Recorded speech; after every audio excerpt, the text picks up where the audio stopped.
Now it's recording, sir.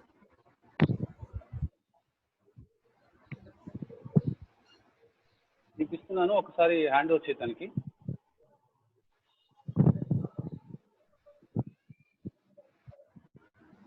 Ramesh Kumar.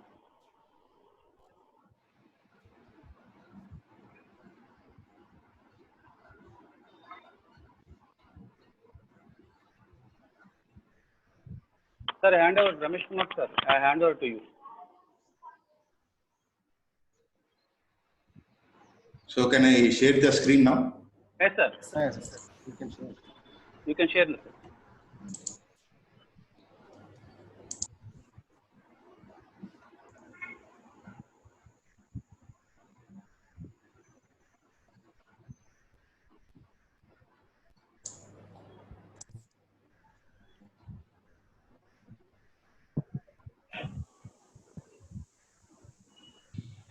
For better understanding, please participants mute all of you. Okay. Request Swati ma'am also, please ma'am. I request Stop you your video, to ma'am. please mute audio systems. Swati Swati ma'am. Ramesh sir, otherwise unmute all you, sir. You can mute all, sir. Girish sir, from your side. Ramesh sir. Ma'am, participants, please switch off your videos also, ma'am.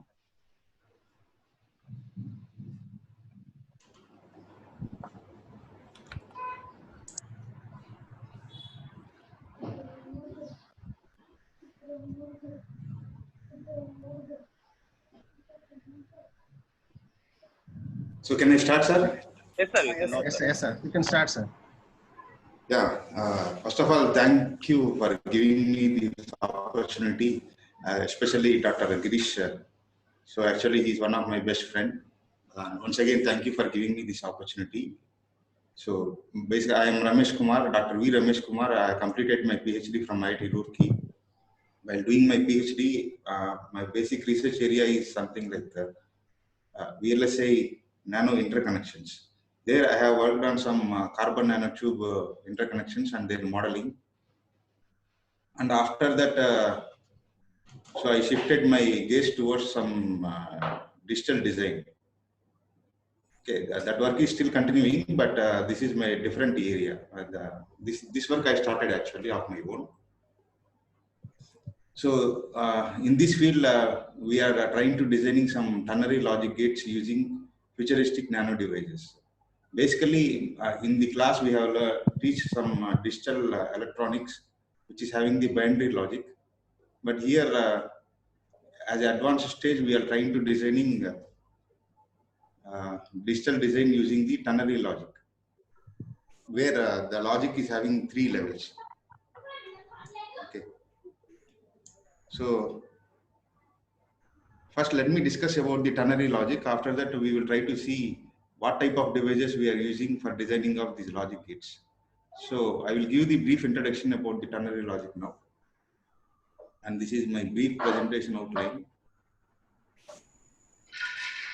So first I will explain what is the ternary logic. Okay. So then I will use some devices like carbon nanotube field effect transistors and graphene nano ribbon field effect transistors.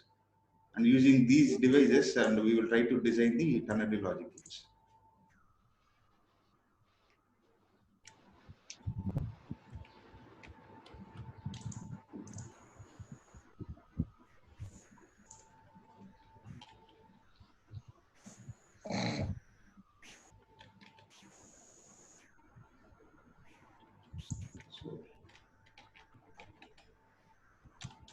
So how to go to the next slide, sir? It is not going.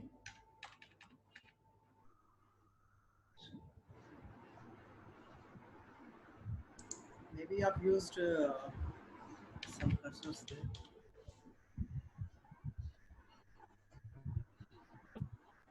It is not. It is not moving. Again, go for the share screen and you can share the PPT, sir. No issue. Again, go for the share screen option.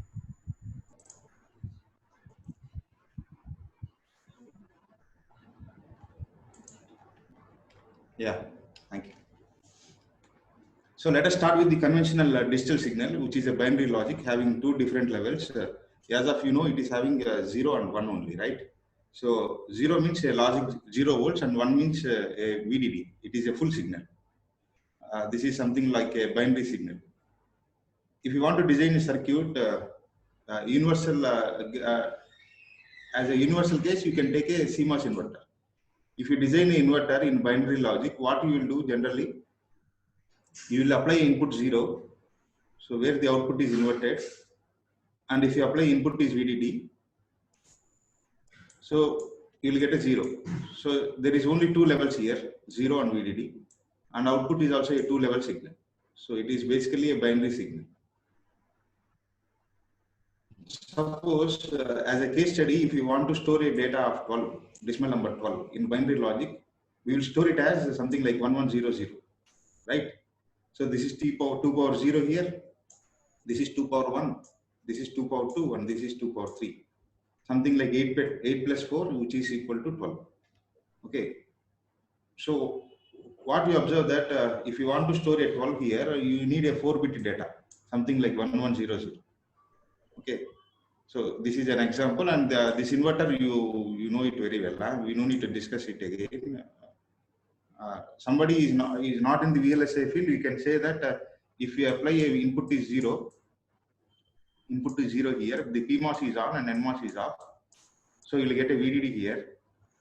And if you apply a VDD at the input side, the NMOS is on and PMOS is off. So you will get a 0 here. So it is a basic operation of a digital CMOS inverter that we have teach this one in the class. Okay, so next let me introduce about the ternary logic and what is the new thing that we are doing. Let me discuss about that.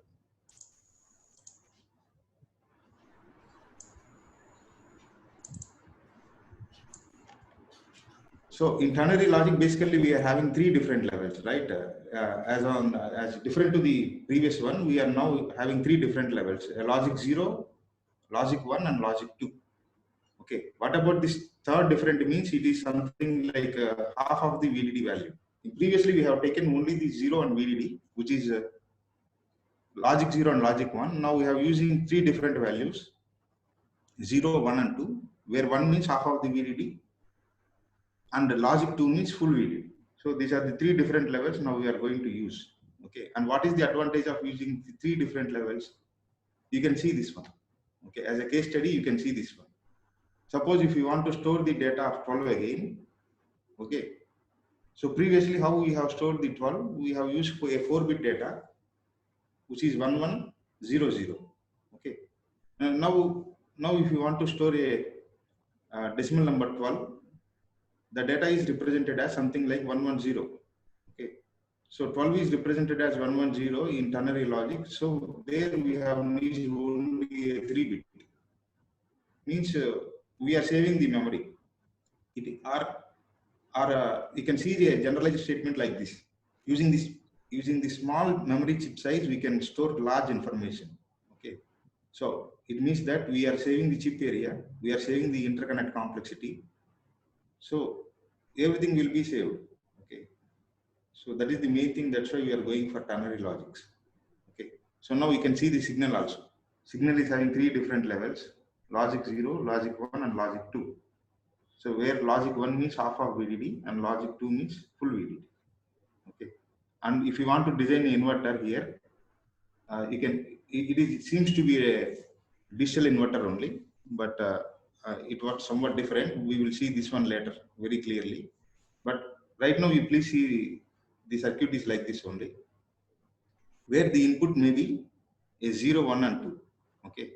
So output, what is the output you will get? You will get a something like 220. You can see the second table on the right corner. So the input combinations are 0, 1, and 2. The output you will get is 2, 2, and 0. Okay. The detailed operation I will explain later. Okay. But you please assume that here the possibility of input combination can be a 0, 1, 2. Okay. Output is 2, 2, 0. So it is called a positive ternary inverter. So the detailed operation we will see later. And this is some ternary algebra, you can say. Okay. So this is the case study that I have taken previously. If I want to represent a 12, what we will do, we will go for a long division method. Using that long division method, we will write the 12 as 1100. Similarly, in ternary logic, the 12 is represented as 110 only. It is only a 3-bit data. Okay. And reverse also you can do. So you can convert the 1100 into a decimal number by adding the position weights. It is represented at 12. And similarly here, 110 by adding their position weights, since it is a base 3 number, we have to add 3 power 0, 3 power 1 and 3 power. The same 12 we will get. So using less memory size, we can store more information. Or you can see the one of the advantage of ternary logic like this also. Suppose there are 2 lines are going from source to drain. The different possibilities we can transmit in digital is 00, 01, 10, 11, 4 combinations. But in ternary, what we can say, there are 9 combinations. There are 9 different type of inputs you can transmit. So that is also one of the advantage. And if you're having any queries here, basic understanding, you can raise a comment. Okay, I'm happy to answer your queries. Now you see the inverters that are existing in the ternary logic. Basically, in binary logic, we are having only a single inverter. There is no different inverters.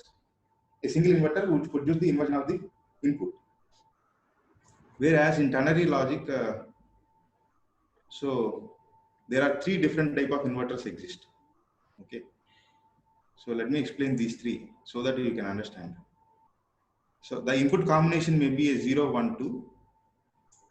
Any of the value, maybe 0, 1 and 2. So these are the 3 different possibilities where we get. Okay. So you may get a 2, 1, 0 combination at the output. You may get 2, 2, 0 combination at the output. You may get 2, 2, 0, 2, 2, 0, 2, 0, 0, 2, 2, 0. So these are only 3 possibilities. Okay. And there is no 4th possibility that occur in ternary logic. That's why we restricted only to design these 3 logic gates. Okay. So you can check these things. Suppose if you are going for something like a 1, 2, 0 combination, it is not existing. Basically, then the output must be go from high to low. Okay, so input is going from low to high. So 0, 1, 2. As an inverter, the output must be high to low. While going from high to low, these are the 3 different combinations. Okay, this is not a high to low combination.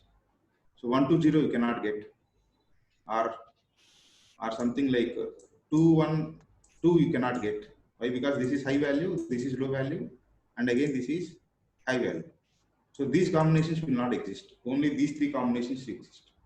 So that's why we named it as 3 different type of inverters exist in ternary. One is standard ternary logic, and second one is negative ternary logic, and the third one is positive ternary logic. So these are the 3 different inverters exist in the ternary logic, and there is no 4th combination. If there is any 4th combination, we can design that combination of your own, but it will not exist. You can see the logic okay, here. There is no 4th combination. Okay, so here there is a problem. Whenever I am using this marker, this is not going to the next slide. Please remove the sketches, then you can able to... Press escape, sir. So I have to remove these sketches. It is not going to the next slide. Even I am using the escape also, it is not going.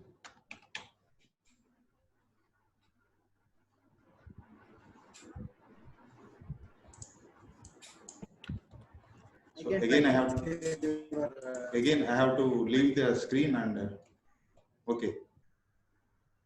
Okay. Using the mouse it is moving, sir. We have to note this point also. Using the mouse it is moving.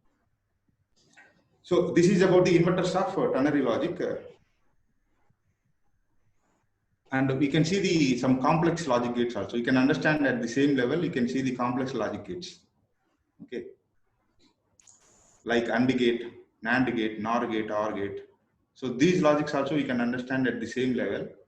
Basically, if somebody asks me what is the functionality of AND gate, I will explain like that. It is the minimum of A comma B, whether it is a binary or ternary. Just I will say that it is a minimum of A comma B. Suppose in a binary logic, if we apply a 0 comma 1 to a AND gate, what is the output means? I will explain that you take the minimum of A and B. Okay. And what is OR? I will explain that it is the maximum of A comma B. So I will say like that. Okay. I don't say that for 1 AND gate output produce the value of 1. For remaining combinations, the output is 0. I don't want to speak like that. Simply I will say it is a minimum of A comma B AND operation, and OR operation is maximum of A comma B. So the same principle you will apply here. You can see how you will get this table. Okay. So how you will get the AND gate table means it is the minimum of A comma B.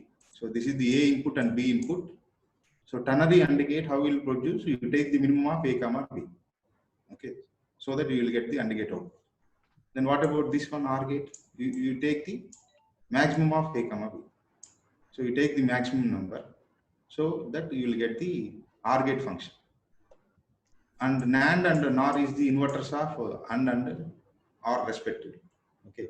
Which inverter means it is a standard ternary inverter, not the PTA and NTA. You have to consider the standard ternary inverter. As a case study, you can see that for NAND operation, I am checking. AND gate output is 0, then NAND gate will produce the output of 2. Okay. So 0 it will produce 2. 1 it will produce the 1. Okay. And 2 it will produce the 0. So this thing you have seen in the previous slide. For 0, 1, 2, for 0, 1, 2, the output is 2, 1, 0. So it is just a standard ternary inverter combination, NAND gate.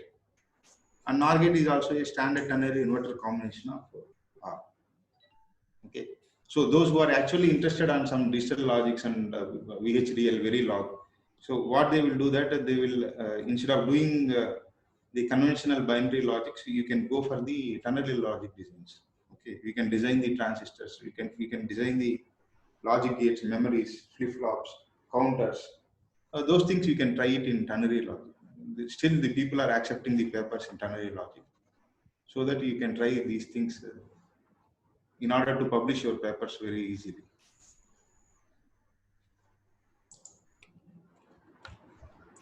So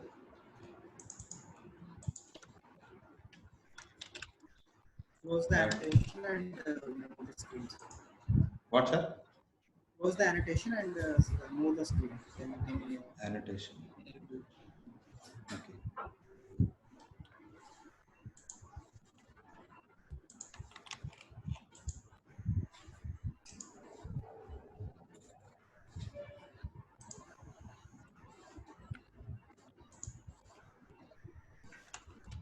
So I have to erase these ones.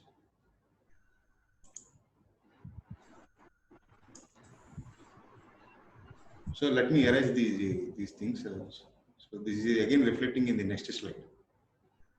So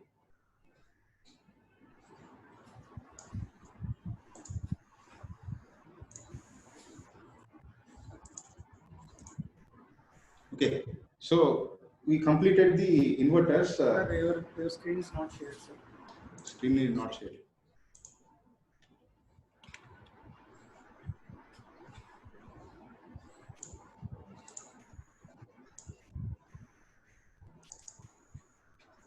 Now is it okay?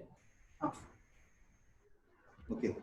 So we completed the ternary inverters and then ternary logic gates, and now we move on to some more complex gates, something like half adder. Okay. So how to design the half adder in ternary logic gate? Designing is different, and first we will try to understand what is the functionality of half adder in ternary logic. Okay. So I am trying to explain how to do the calculations in ternary logic first. Okay, and then we will go for the designing later. Okay, designing is a different issue. Let me understand what is meant by how to do the operations of ternary logic. Okay, for half adder you can say, so A and B are the inputs. and sum and carry is the output. Okay. So you simply add A and B. Okay. So if you take a 0, 2, what you will get, the sum is 2 and carry is 0. And if you take a 2, 1, if you add a 2 plus 1, what you will get? You will get a 3, decimal number 3. So how to represent a decimal number 3 in ternary? So you simply write it is a 1, 0. Okay. Where 1 is the carry and 0 is the sum. You can see the position weights. This is 3 power 0, carry is 3 power 0. And sum is 3 power 0 and carry is 3 power 1. So that you will get a 3 here. And for the last one, 2, 2. So 2 plus 2, basically it is a 4. So how to write a 4 in ternary? It is a 1, 1. So that's why the sum is 1 and carry is 1. Okay. So this is the truth table of half adder, you can say. And this is the Karman map. You can see a K map. Having the possibility of 0, 1, 2 and 0, 1, 2 here. The output may be a 1 and 2 for different values of input combination. For carry also, you can draw the Karman map where the maximum possibility is 1. Only for these 3 cases. The remaining cases, it will produce the 0 only. Okay. So this is the K map for sum and carry. If you want to write down the equation for sum here, for binary logic, what we will write? You will simply write A XOR B, something like A B bar plus A bar B. And similarly, in ternary logic, what you will write? First, you will try to write the combinations of 2. Okay. So what are the possibilities of getting 2 here? So one possibility is A2 and B0. What is where it is 1? A2 and B0, this one. Okay. So you can observe that this one, A2, B0. It is the one possibility of getting 2. And next possibility is A1, B1. Where it is? This one. Right. And the third possibility is A0, B2. So these are the 3 possibilities of getting 2. And next, the possibility of getting 1 we have to write separately. So these are the 3 different possibilities of getting 1. You can check the table. Okay, you can check the table so that it can be explicitly represented. There is nothing is no need to explain for you people like you. You have very well over the digital electronics. So this is the 3 possibility of getting 1, and these are the 3 possibility of getting 2. Okay. So for carry, there is no getting 2 possibility. So there is only getting 1 possibility of these 3 combinations. So this is the expression for sum, and this is the expression for carry. So like this, we have to write the expressions for sum and carry in ternary logic. So this is for minimized expressions. So this is final. Minimization is something like grouping we have to do. So, Yes, sir. Grouping. Can't we do it? These are not the adjacent cells, right? Okay, sir. So this one, this 2, this one, they are not the adjacent cells. Okay. So minimization we can't do here. Maybe some special cases, if there is a 2 here, then we will go for the minimization. But here, these are not minimizations. These cannot be minimized. Is it okay? Sir, can you take one example so that how to minimize?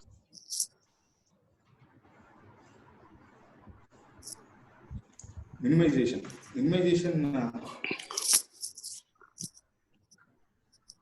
There is literals. There is one paper. I can tell you one paper that is called minimum literals. How to use minimum literals in ternary logic. There they have used some rules here. Okay, sir. Okay, sir. So what you can see here, there are 2 ones here which are there in adjacent. Okay, sir. For carry case, you can see this one and this one, they are in they are adjacent cells. You can see this one, right? But we are not doing any minimization here. You can see this one. And yes, one. Sir. Yes, sir. But we are not going for the grouping actually.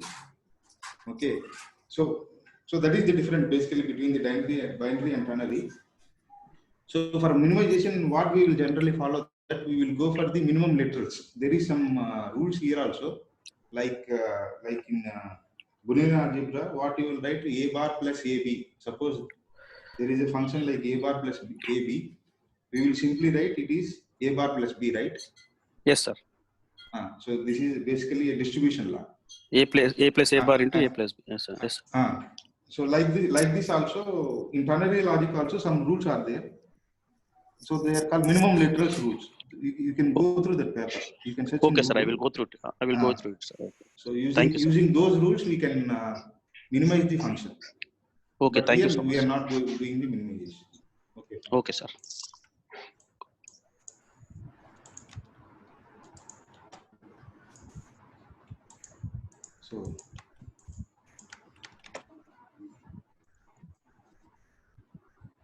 So that is about the logic gates. We started with basically inverters, and then we have explained the basic gates and NAND, NOR, OR, and then we have also discussed the adders. Okay, now we have aware of the ternary logic algebra at least. Okay, now we can see the advantage of ternary logic here. So these are the advantages of ternary logic. They are simply and efficient. It requires very less memory size that I have seen practically by considering the example of call. Using the ternary logic, we can reduce the chip area. Okay, and it requires minimum less number of interconnections, and they are having high bandwidth and they high potential for increasing computational complexity. Sir, is there any disadvantages are there? Yeah, sure. If we go for a NAND gate, simply in digital electronics, you need only a 4 transistor, 2 PMOS and 2 NMOS. Yes, sir. Yes, sir. But here, if you see the NAND gate combination, it is somewhat very typical, very difficult to design actually. So that thing we will see in the designing part, how to design the logic gates. If you try to understand those things, you may feel definitely difficult. Okay, sir. The circuit designing is very difficult. Okay, because sir. we have to handle 3 different combinations. Okay, this is a different one. Let me end that one. So that is about the ternary algebra. Now we will go for the device part. Okay. Okay, thank you. Now we will discuss about some graphene materials. So using graphene materials, we will try to using some futuristic nano devices like CNT-FET and GNR-FET. So let me discuss about the graphene.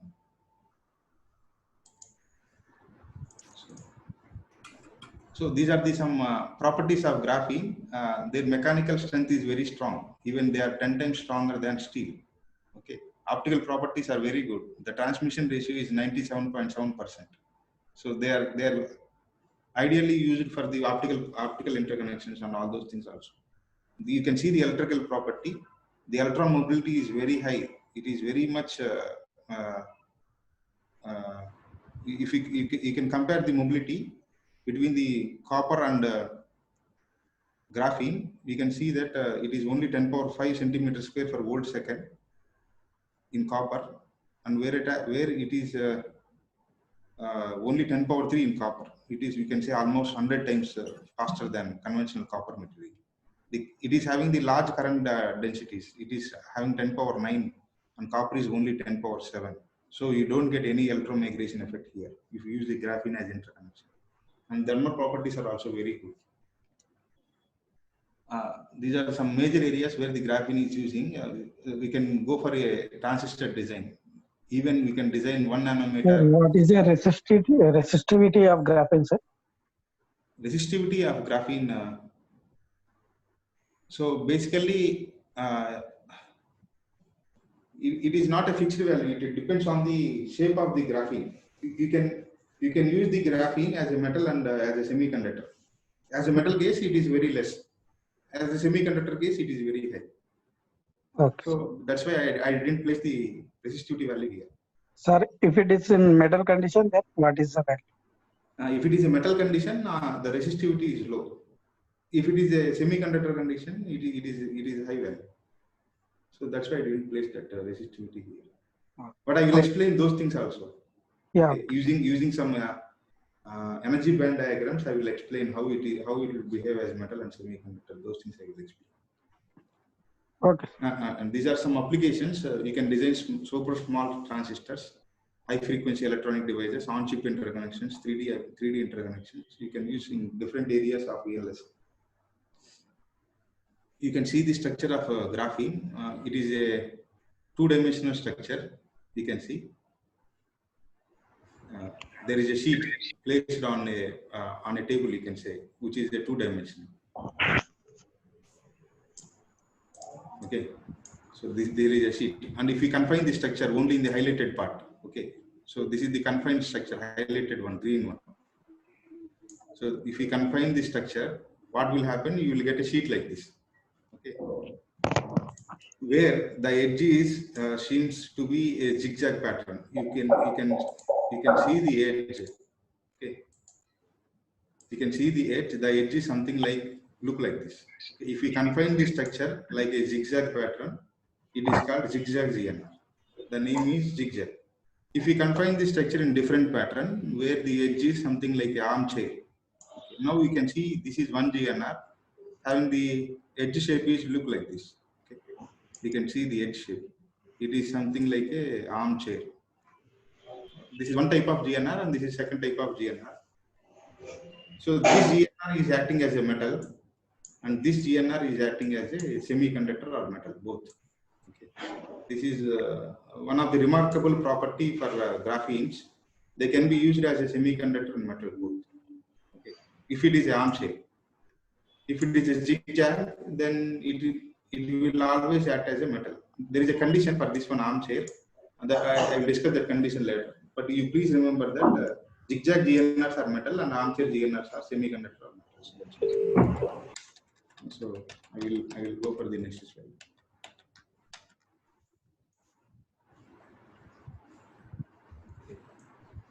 Now we will discuss here in detail. So now I have taken a armchair GNR here. This one, this is armchair GNR, right? So the edge is a armchair, and here I have taken a zigzag where the edge is a zigzag. If you draw the EK diagram of an armchair GNR, this is the EK diagram of this armchair GNR, the top one. This is the EK diagram, and this is the pattern of GNR. The edge is armchair only, and this is the EK diagram. What you understand that the conduction band and valency band, they are touching each other. There is no forbidden band actually. You can see this one here. There is no forbidden band, so it is acting as a metal. Okay, and you take another armchair GNR. This is also a armchair GNR. Okay, this is also a armchair GNR. Let me discuss. Wait. The pointer is missed actually. So this is also armchair GNR. You can see there is a forbidden band. Okay, there is a forbidden band between the conduction band and valency band. So there is a gap here. So it is basically a semiconductor.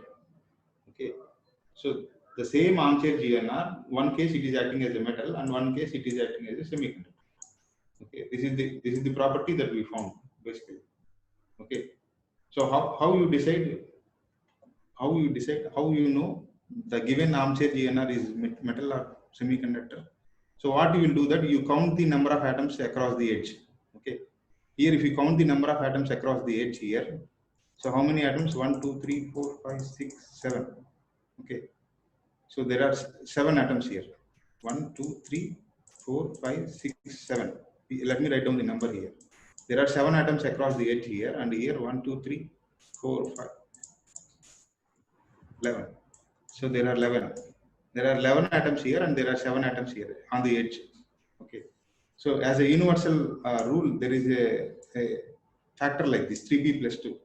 If the atoms across the edge are something like 3p plus 2, where p is an integer, then the GNR is act like a metal. If not, then the GNR is act like a semiconductor. Okay. There is a principle like this. So using mathematical and using simulations, and using both the cases, we have validated these things. And what you found that if the atoms across the edge are 3p plus 2 number, then it is acting as a metal. And if it is not 3p plus 2, like 7, like 6. Okay, so any value not the multiple of 3p plus 2, then it is acting as a semiconductor. So this is the thing that we found in armchair GNRs. But zigzag, independent on the any value of the atoms across the edge, it is acting as a metal only.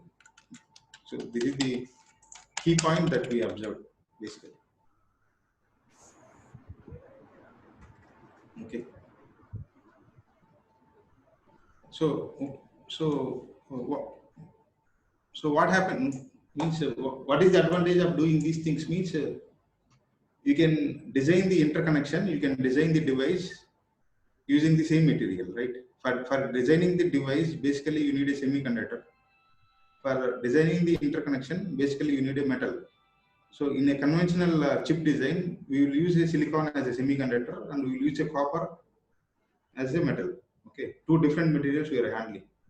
But if you go for the graphene-based integrated circuits, the device and interconnection can be fabricated using the armchair GNR itself. Okay, you no need to use another material. So that is the one of the advantage. And the next type of device is something like carbon nanotube. And the previous one is graphene nanoribbon GNR, and this is graphene nanotube, where it is a rolled sheet of graphene. You can visualize like that. Okay, we cannot roll it physically; it is not possible. They are having the dimensions of 1 nanometer. We cannot roll it physically. They will grow like a tubes only, but as a visualization, you can see it is a rolled structure of graphene. Okay. So what we will get means let me roll this one. If you roll the figure A, okay, you take figure A, and you roll it. You roll the sheet on W axis. Okay. You hold the sheet on W axis from this to this. Okay, like this.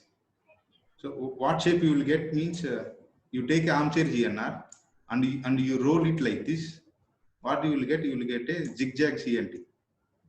Okay, so that's why the names will be confusing for the people who started the work in CNT. They mostly confused about these things only. So I'm saying again, this is basically a armchair GNR. This is very well known. You know the shape here. It is a armchair shape. But what happens is that if you roll the armchair GNR, okay, on W axis, you will get a zigzag CNT. And similarly, if you take a zigzag GNR and you roll the zigzag GNR on W axis, what you will get? You will get a armchair CNT. Okay. So a zigzag GNR is metal. Therefore, a armchair CNT is a metal. Okay. So like this we have to understand. Okay. So let me show me the shape of CNTs also. You please note this point. This is a zigzag CNR is a metal. And if you see the CNT structure, now here the armchair CNT is a metal. Why the reason I explained that. So I also take too many days to understand the operation of these things, but later I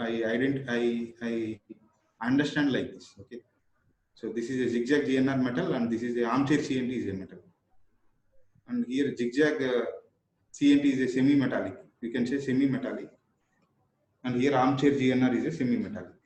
So like this we will follow, and this is a chiral. It means that it is not either zigzag or armchair. It is in between. And these are the advantage of CNTs. Maybe you can read these things. That's why people are going to use the CNT field effect transistor.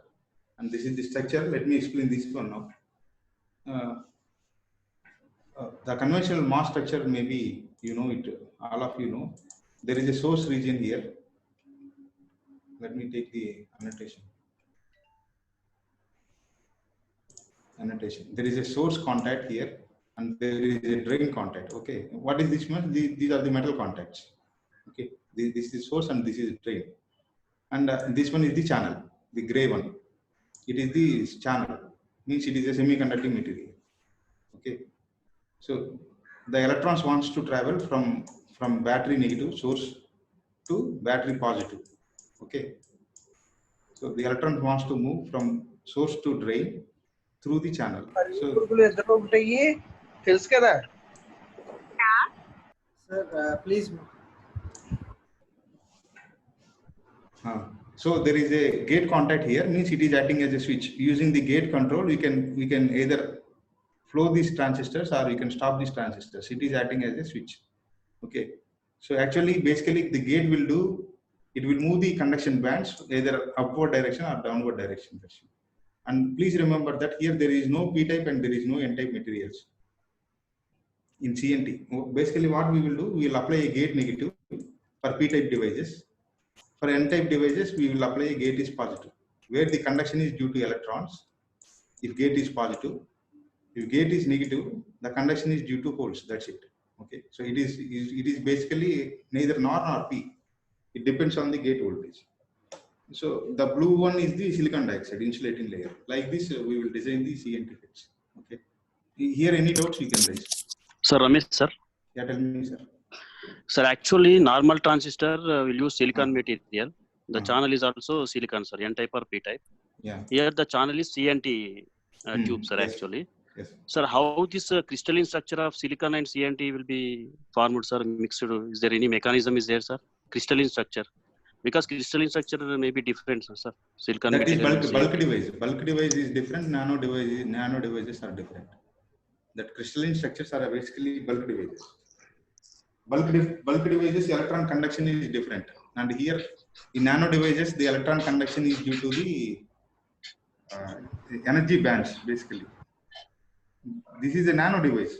It is not a crystalline structure. It is not a bulk device. Okay, crystalline structure will not be. It is be not a crystalline structure. It is a nano structure. Okay, sir. How the mechanism that is means silicon material is there, substrate and channel is that. Basically, we apply a battery negative at the source, right? Okay. And we will connect a battery positive at the drain. There is a shift in the electrochemical potentials. Okay, electron wants to jump from source to drain. Okay. Okay, sir. So in between, what we have to create? We have to create a channel. You can see the energy band diagram. Let me draw. There is a energy level here, electron energy level here at the source side. Okay, sir. And there is the electron energy level at the drain side, which is on the bottom. So you can say this is the electron level at the drain side, and this is the electron level at the source side. Okay. So they are at high energy. These are the electrons at the high energy. And these electrons wants to jump from source to drain. But there is a barrier here. This is a barrier. Okay. So in this barrier, what you have to create? You have to create a channel. Right? It means that okay, if you create some conducting channels like this, like two channels if you create, what will happen? These electrons will jump from this to this channel, and then it will jump to the drain region. Okay. So it is a bridge, right? The mechanism is completely different. Where we have creating some inversion regions, accumulation regions, right? In conventional. Yes, sir. Yes, sir. But here you can see the principles are different. Okay. Yes, sir. Now the electron wants to jump from this to this band and then this to this band. Just our job is to create the bands here. Yes, sir. Most of the papers they written that only channel is replaced with CNT. They are saying the structure is same, the operation is same. Like that, I read in the literature, sir. That's why I'm asking. No, it is not like that. Okay. Basically, we are creating the channels here in the forbidden band. We are creating the channels. This is also the same. This is also a CNT, and this is also a CNT.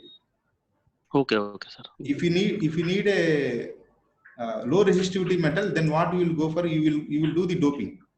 Okay, you will do the impurity doping at the source and drain region so that you can get some strong contact with the metal. That's it. Okay. So what is the conduction? There is no insulating layer here also. The metal is directly connected to the CNT here. CNT. Okay, sir. Okay. What is the conduction mechanism, sir? Here, CNT.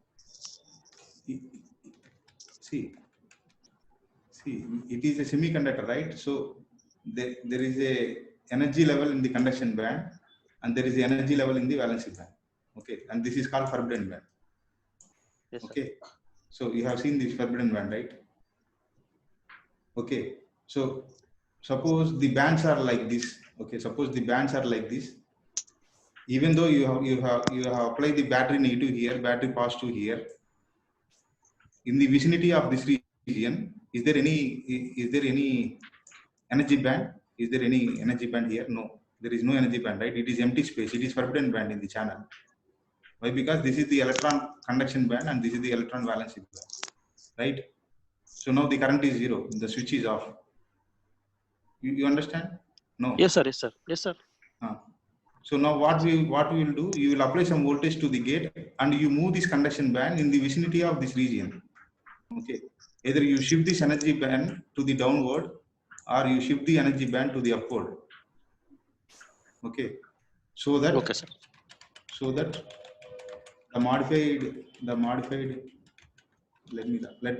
the modified energy bands will be look like this.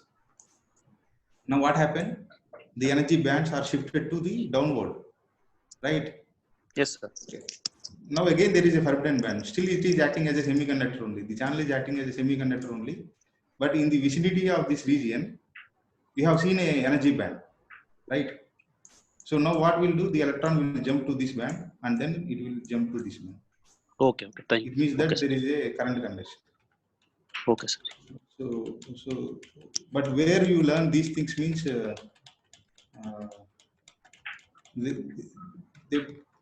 not written in the books actually, but using the research papers only, we have to understand the operation of this CNT. Can you provide one literature paper, sir, at the end of the session, sir? I will provide, but you don't see these things in the literature. They don't explain clearly like this. Okay, sir. Okay, In the sir. textbooks also, but you didn't see. But I will share some videos. If possible, provide, sir, please. All of the participants, please post your questions at the end of the session. Okay. Any questions, you please post it. Please post it. Okay. Try to post it. Okay, and what you have seen, there is a one conduction CNT channel between the source and drain. If the current conduction is not sufficient, if you want to increase the current conduction, what you will do? You will go for multiple CNT cells. Here we have placed the 3 cells. In order to increase the conductivity, we have placed the 3 cells. Okay, like this we will increase the current conduction. In MOSFET, what we will do? We will just increase the W value, channel width. Here also we will increase the number of CNT channels. Like this we will increase. And this is the important one. And what we observe that, let me highlight this one. Let me highlight this equation. Okay. Using some mathematical calculations, what we observe that the threshold voltage of the device is inversely proportionality of the diameter, CNT diameter. This is the thing that we have observed. And the same thing we have seen in the simulations also. Okay. So if we increase the diameter of the CNT, the threshold voltage will be decreased. This point we have seen in mathematics and the simulations also. This point we have seen. Okay, you can see this one. We have drawn some VI characteristics of CNT, and what we observe that if we change the value of n, where n means chirality index, or you can say n is directly proportionality of the diameter. Okay. So let me take a annotation. Okay. It is not taken actually. Okay. Now you see, if you increase the value of n, or you can say if you increase the value of diameter, CNT diameter, what you observe that the curves are shifting. Okay. This is the small diameter, this is the large diameter, and we observe that basically the threshold voltages are shifting. This for n is equal to 10, the threshold voltage is something like 0.55. For n is equal to 19, the threshold voltage is near equal to 0.02. Okay. So by changing the diameter, we can change the threshold voltage. This is the important property that we observe. by using this property only, we are able to design the CNT FETs. This one we will see now. We have created a table also between the value of N and threshold voltage. I will show you the table. Okay. Before that, we will see some fabrication images of CNT FET. So following this procedure, we will fabricate the CNT FETs. Okay. You can see here the CNTs are growing.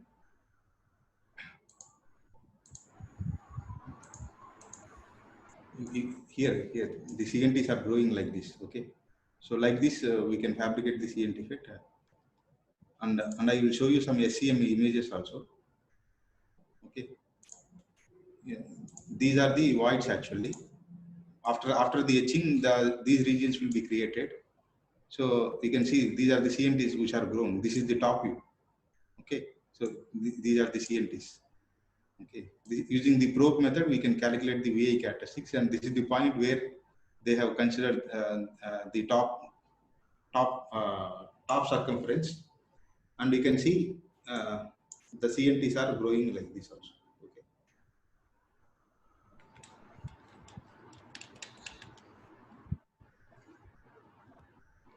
Some closed view of carbon nanotube bundles you can see, and the multiple walled carbon nanotube having multiple shells in the circumference can also be visualized here. Okay. So you can see on the right side, bottom one, this one. This is the multiple carbon nanotube, MWCNT. So where the shells are concentrically rolled up graphene sheets. Okay. So this is the outermost shell, this one, and this is the innermost shell. So these are the multiple shells. Okay. So the MWCNT is like this also. We can fabricate, and the SWCNT is having a single shell. This is shell 1, shell 2, shell 3. So these are the different shells, which is called single wall, and this is the multiple wall, where the multiple shells are concentrically rolled. Like this CNTs also we can have. And now we will try to conclude the things. Initially, we have learned about the ternary logic algebra, how to do the ternary calculations. What are the inverters that we have to design in ternary logic gates? How to do the NAND function, half adders, those things we have seen. And next we have seen some devices like CNT FET, and we have observed an important property, which is that by changing the diameter, we can change the threshold voltage, right? So by using those things, we will go for the design methodology now.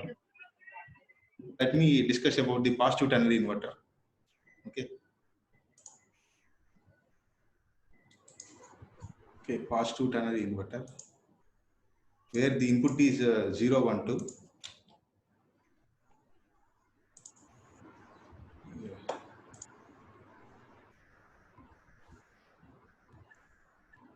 So input is 0, 1, 2, output is 2 to 0.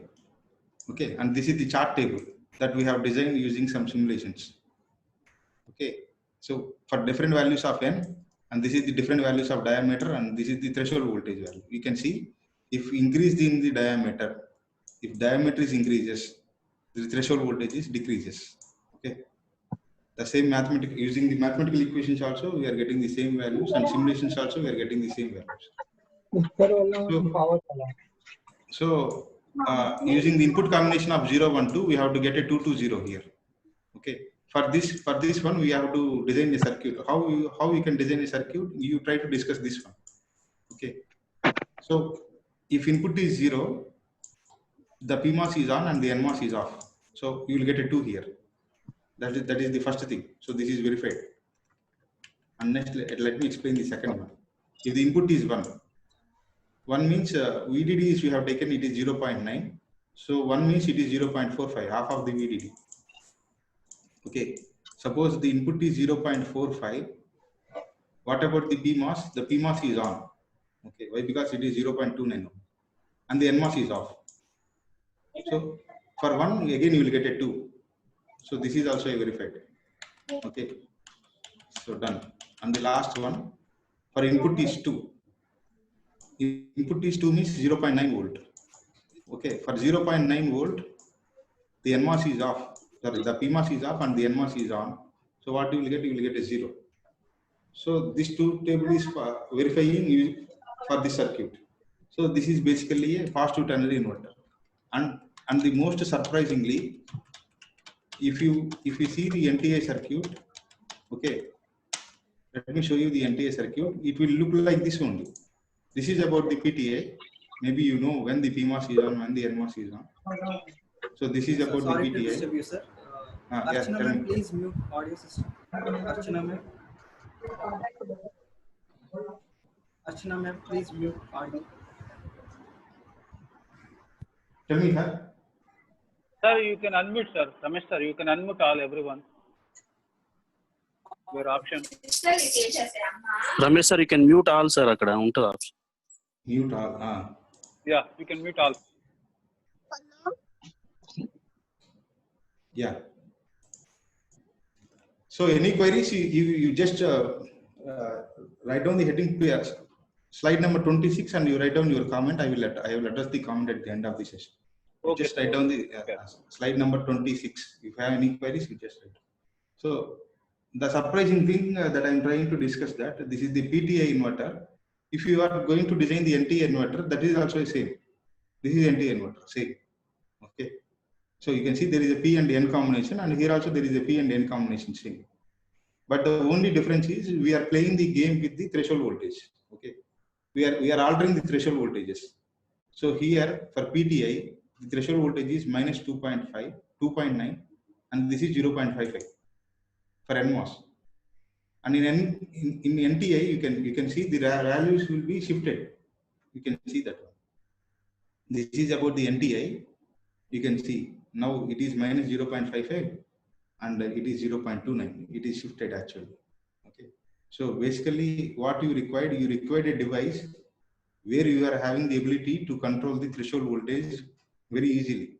But in conventional MOSFET, what we found, the threshold values are fixed. For a single technology node, the threshold values are fixed. So we cannot use that conventional MOSFETs for ternary logic design. Right? Because we have the capability to change the threshold voltage. But in MOSFET, it is not possible. That's why we have to look for some new type of devices like CNT FET, GNR FET, like that. But let me explain the operation of this one also, where the input is 0, 1, 2, output is 2 to 0. First, let me take this case. Okay, input is 0, this is on and this is off. Okay, so you'll get a 2. So this is fine. And next, for input is 1, means 0.45. For input is 0.45 volt. This is off basically. Why? Because the threshold voltage is minus 0.5, and this is on. Above the threshold voltage, input is above the threshold voltage, so this is on. So now we will get a 0. For 1, we are getting a 0 here. Okay. For PTI, what you are getting? For 1, we are getting a 2. Okay. If you remember that one, for 1 you are getting a 2. But here for 1 you are getting a 0. So this is the thing that we identified in ternary logics. And this is obvious. If you apply a 2 here, this is on and this is off, you will get a 0. This is same. Let me show you the previous slide again for the convenience. You observe for 1. Okay. For 1, what will happen? The PMOS is on and NMOS is off, so you will get a 2. But in NTA, for 1, the NMOS is on and PMOS is off, you will get a 0. So this is the difference that we found actually. And using these FETs, CNT FETs, we have designed these things. And there is a standard ternary inverter where the input combination is 0, 1, 2, the output is 2, 1, 0. If you see the resistor based inverter, you can easily understand the operation. Okay. For 1 only I will explain, and remaining thing you understand. Let me explain. For input is 1. Let me take this one. For input is 1. What will happen is that it means 0.45. This transistor is on. Because it is only 0.29 only. And this is off. If this transistor is on, what is the output? There is a fixed resistor here. There is a fixed resistor here. It is acting as a potential divided network. So we will get half of the VDD. We will get VDD by 2. Simple. Okay. So for 1, we will get a 1 here for STI. For 0, you will get a VDD. For VDD, this transistor is basically on. So you will get a 0. Not a strong 0. At least you will get a 0 at least. Weak 0 may be considered as 0. So this is about the STA. Using transistors we have placed here, and using the resistor we have placed here, and using the transistors we have placed here. Okay. And this is about the NAND gate. And one person asked me, maybe I remember this one. Hello. So what are the different disadvantages of NAND ternary logic? You can see a NAND gate design, how complex it look like this. Okay, here we have to use something like 10 transistors. For a NAND gate design, you have to use a 10 transistors here. But in binary, we are using only a 4 transistor. So the circuit complexity is increased, but the overall size is decreasing, right? So the overall size is decreasing. Still, it will having the better performance, you can say. Okay. This is the structure of NAND gate, you can see. Like this, we have designed the NAND gate using the CNT FETs. Let me go for the next design. I don't want to explain these things. You can understand of your own very easily.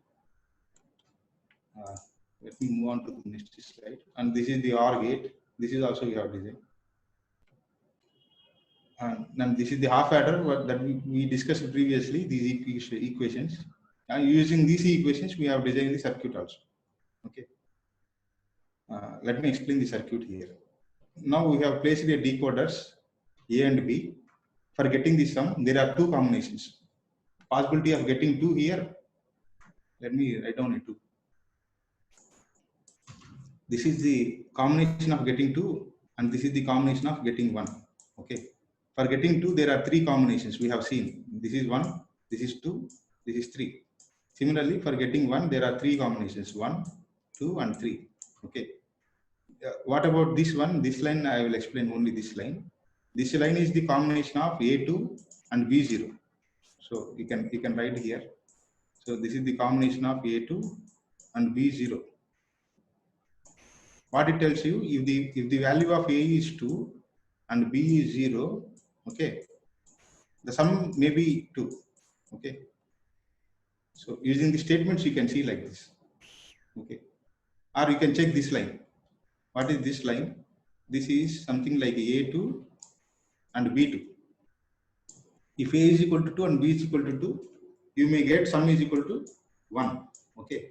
So like this also we can understand the operation of half adder.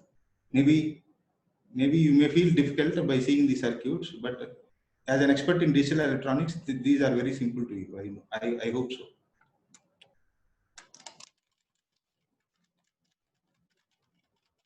Let me move on to the next slide. I will conclude in 5 minutes. Right? I don't want to take much time. These are the plots that we got from the HSpice. We have used some model files which are there in the online Stanford CNT FET model files. We have simulated these things and we got some results for half adder. That inverters NAND gates I don't want to place this simple thing. That's why I skipped those things. Okay. Let me take this combination. For A is equal to 1 and B equal to 0, the sum is 1. You can say the carry is 0. So the same function we discussed in the table also. Let me take this one. For A equal to 2, B equal to 2, the sum is 1 and carry is 1. Okay, 2 plus 2 means 4 basically. A 4 is written as 1 1 to the base 3. Okay, to the base 3. That's why the sum is 1 and carry is 1.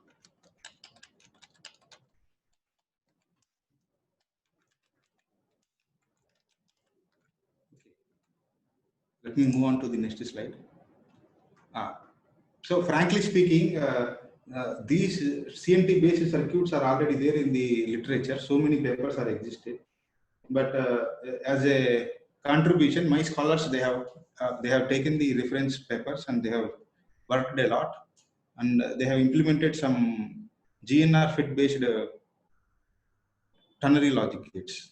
Up to 34 slides that I am explaining, even though they are designed by me, but the reference is basically taken from the literature itself. Okay, they are not our credit actually, but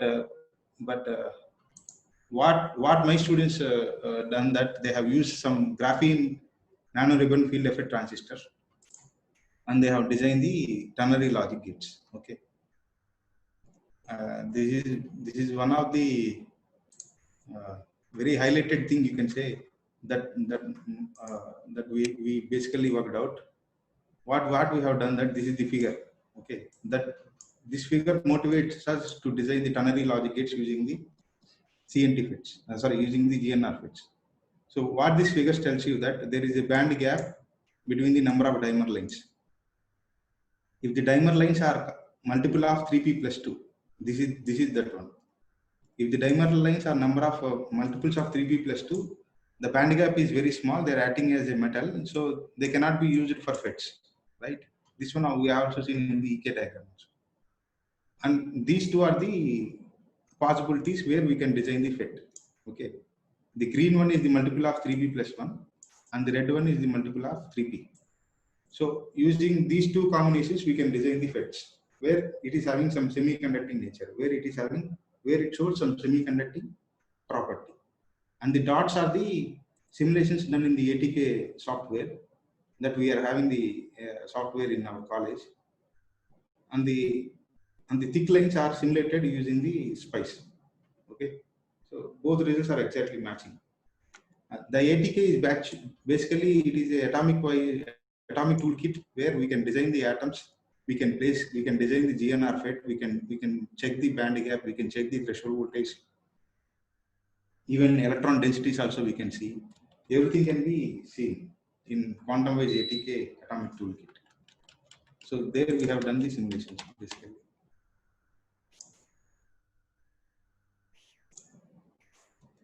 So this is a GNR FET, but I have not placed any gate material in order to avoid the confusion. There is a source contact, drain contact here, and there is a channel in between. It is a semiconducting channel. The electrons wants to travel from source to drain. There is a negative terminal here, and there is a positive terminal similar to the CNT FET. They want to travel from source to drain with the help of the CNT channel. Okay, using this channel, we can control the conduction bands. That's it. Okay, so you can see very interesting thing here. There is a channel here, okay, and there is a source region and there is a drain region. One person asked me previously, so he have seen several papers where they have written that the source and drain regions are same, like n plus, and the channel is replaced by CNT. It is not like that basically. Here you can see the source is something like the atoms are multiple of 11. I have written the level also. Okay, here the atoms are multiple of 3p plus 2, where it is acting as a metal, 3p plus 2, where p is 3. Here also it is acting as a metal, and this is 7. Okay, so this is a semiconductor. You can see the channel is a semiconductor, and this is a metal, and this is a metal. Like this, we can fabricate the GNR FET. Okay, or what you will do, you will take a same semiconducting layer, and you will do the doping at the source side, and you will do the doping at the drain side. That is one option. Or you will go to the design like this. You will take 11 number here and 11 number here, which is acting as the metals, and you will take a 7 number here, which is acting as a semiconductor. Okay, either you do this one or you go for the doping. Okay, so like this we will fabricate the GNR FETs.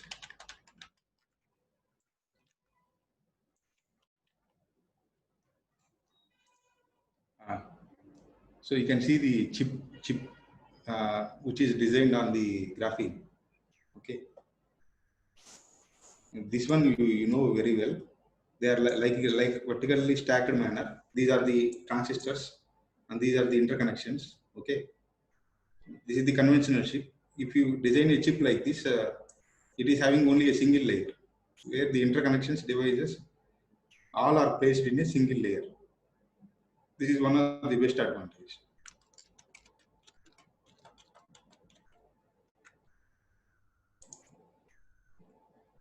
Okay, the same thing that we found as like CNT FETs, and using these principles, we have designed the ternary logic gates using the GNR FET. Okay, the responses are coming similar to the CNT FET only. You can see the timing response. Input is 0, 1, 2, output is 2 to 0. So it is a PTI basically. Let me move this one. This is a PTI. And next one is input is 0, 1, 2, output is 2, 0, 0. Basically, it is a NTA using GNR FET. This is input 0, 1, 2, output is 2, 1, 0. So it is basically a STA. And finally, we have made some comparison between the CNT FET based ternary logic gates and GNR FET based ternary logic gates. We have seen some improvement here. Okay. So in all the cases, we have seen some improvement, and we submitted this paper to some journal, and still it is under review. We are waiting for the decision. This is one of the work we are working basically. This is one of the area where my people are working. So finally, I want to thanks to my scholars. They have done some appreciable work while preparing these PPTs and while preparing these simulations. I thanks to one and all also for showing interest on my presentation. If you having any queries, you can raise your comment in the chat list. I can address your comments later. Okay, and this is the end of the presentation. I will now handling the session to Girish now. Thank you so much. If you have any queries, please post it, or otherwise raise your hand in the Dropbox.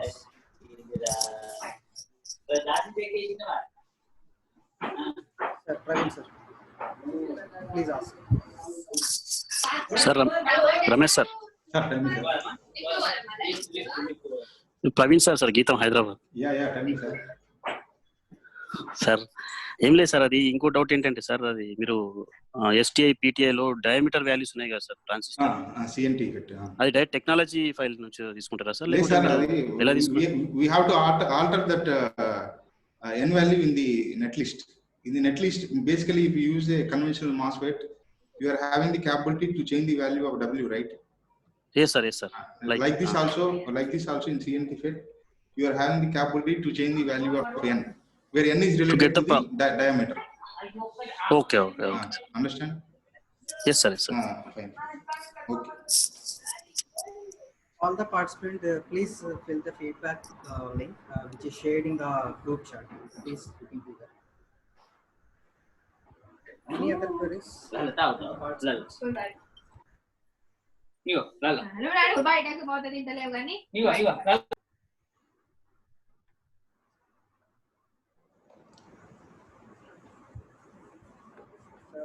the students is asking about, can I ask? Yeah, sure. What is the need of K-map? There we can write equations directly from the table. Only for the simplicity. See, only for the simplicity, where we can clearly see that for carry you can say we will get only the one combination for 3 different cases. By making the things simple, that's it, right? Using the table, we cannot identify where we are getting a 1, where you are getting a 2 for carry. At one time, you can see a K-map. You can easily write down the equations, right? Is it correct, right? See, in table, we have to check the combinations, each combination. Where the carry is 1, where the carry is 2. It will take some time. For a reader, it will take some time.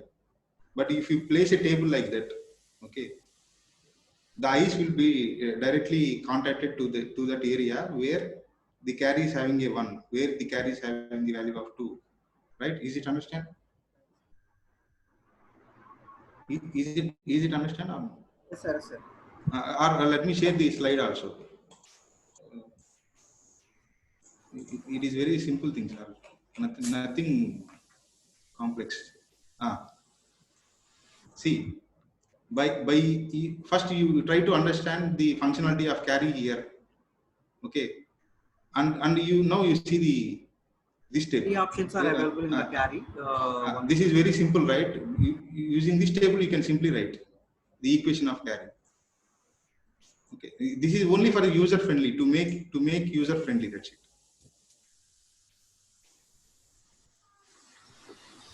Any more? Any more questions? Any more questions from the participants? Please raise your hand and I will unmute you.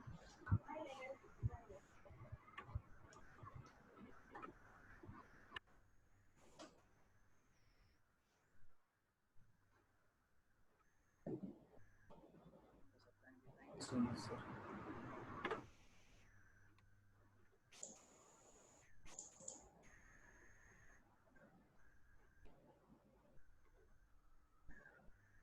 I hope this session was good and knowledge gainable.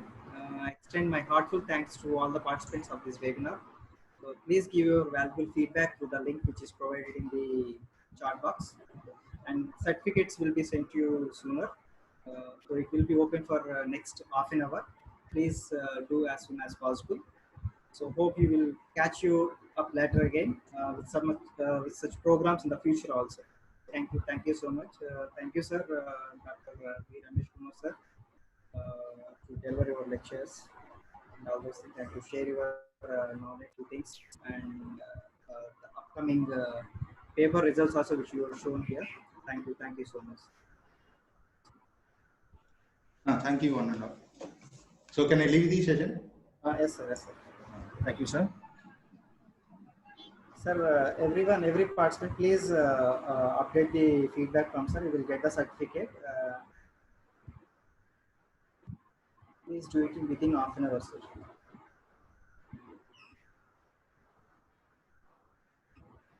Yes, sir. Close. Any queries related to the feedback, please post it in my WhatsApp or else in the group. I will be waiting for you next 5 minutes also. Thank you, Yes, Ramesh sir. sir and Girish sir. Please conduct some more webinars on this topic, sir, in future. Sure, sir. Thank you. Try to conduct. Thank you, sir. Thank you, sir. Yes, sir. We will share the PPTs later. Some of you people are asking about the PPTs and recording videos. Definitely, we will share it, sir. And we have a mail addresses of all of registered candidates.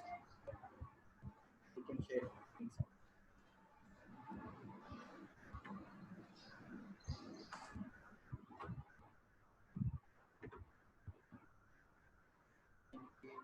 Feedback. Again, I'm sharing a feedback link. Please go to that.